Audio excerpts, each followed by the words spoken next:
Qu'est-ce que je vais bien pouvoir faire comme gâteau ce soir? Oh, mince, mes bananes. J'ai peut-être une idée. Hello YouTube, j'espère que tu vas bien.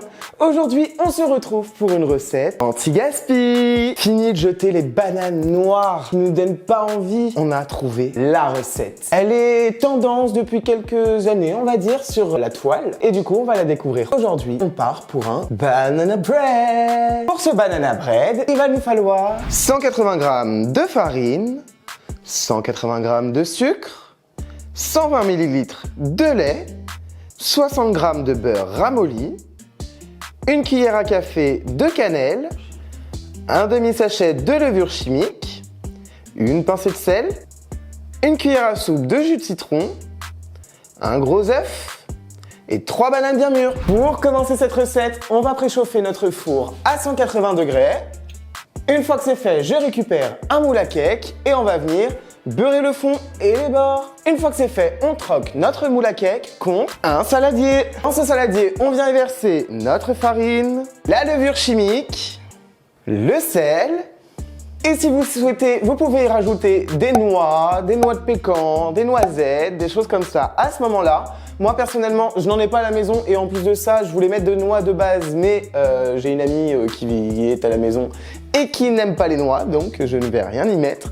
Mis à part, après, vous verrez de la gourmandise. Mais pour le moment, on laisse ça de côté.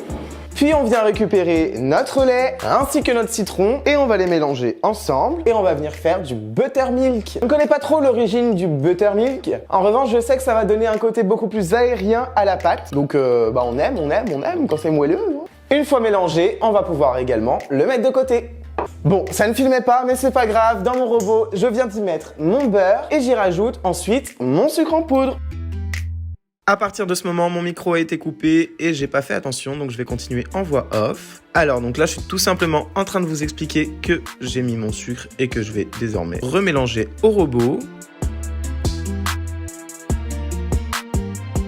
Une fois que c'est fait, j'y ajoute un œuf. Puis je remélange. Je viens pendant ce temps écraser des bananes en bouillie.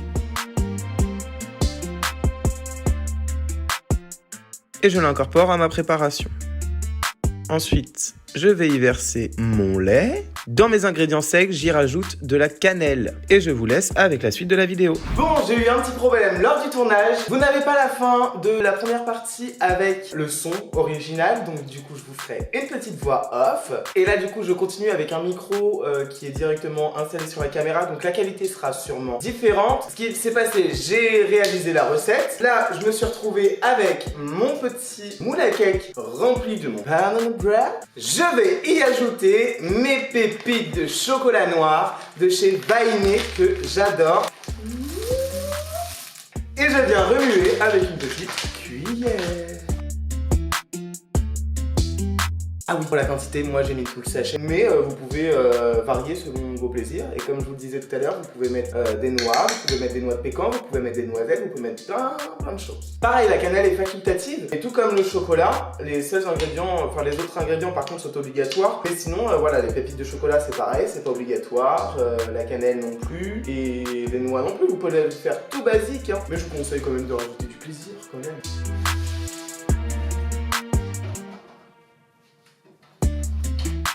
Bon, vu qu'on a un bon petit moment devant nous, on va pouvoir venir tester une recette qui va accompagner notre banana bread. Et vous l'avez sans doute vu beaucoup passer sur les réseaux ces derniers temps. C'est ce qu'on appelle un whipped coffee. Alors j'ai jamais testé et j'aurais bien aimé tester. Alors apparemment c'est un lait froid avec des glaçons et une mousse de café et on va venir tester cette recette. Ils nous disent qu'il nous faut 2 cuillères à soupe de café soluble et ils nous précisent bien du café soluble. 2 sucre en poudre, je vais y arriver.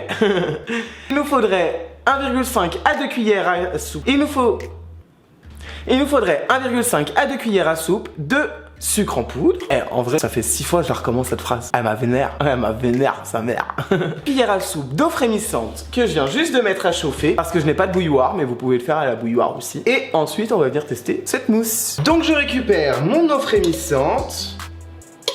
Et je viens en mettre 2 cuillères à soupe. Je vais peut-être en mettre 3 parce que moi, c'est des petites cuillères que je suis en train de mettre. peut-être même 4.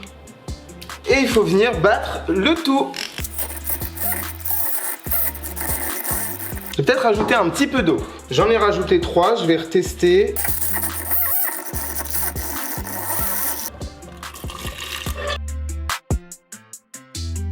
Je vais mettre 4 glaçons, du lait.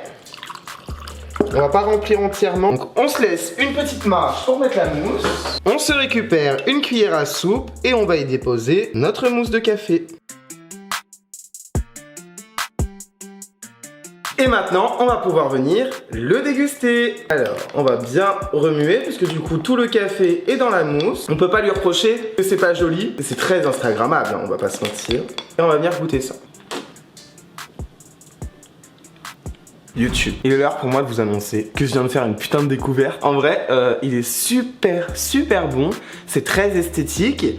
C'est doux. Le café n'est pas trop présent. Le sucre est super bien dosé. Et alors juste, moi effectivement, j'ai dû rajouter de l'eau par rapport à la recette. Mais sinon, c'est une pure tuerie. C'est beau et c'est super bon. J'adore. Nouveau café frappé, la recette de cet été.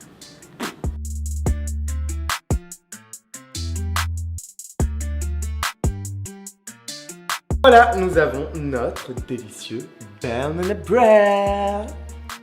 J'espère que cette vidéo vous aura plu. Si c'est le cas, n'hésitez pas à laisser un petit like, un petit commentaire, à partager cette vidéo. Vous pouvez aussi vous abonner et activer la petite cloche de notification. Bien évidemment, en attendant la vidéo de mercredi prochain, on s'abonne à mon Instagram et à mon Facebook pour ne manquer aucune de mes aventures. Maintenant, vous n'avez plus d'excuses pour jeter vos bananes. Vous pouvez les réutiliser. Et en plus de ça, si vous avez un jardin, vous pouvez mettre les pots de bananes au pied de votre rosier. Petite astuce botanique en plus. Donc vraiment, avec la banane, il n'y a aucune raison d'avoir de déchets. Cette vidéo est désormais terminée. On se retrouve mercredi prochain pour une nouvelle vidéo. Et d'ailleurs, au passage, cette chaîne va changer de nom. Elle va passer Just Cooking à Just Pierre-Alexandre. Parce qu'il y aura moins de vidéos pâtisserie et beaucoup plus de diversité. J'espère que ça vous plaira. Et on se retrouve mercredi prochain pour la future vidéo. Ciao, ciao!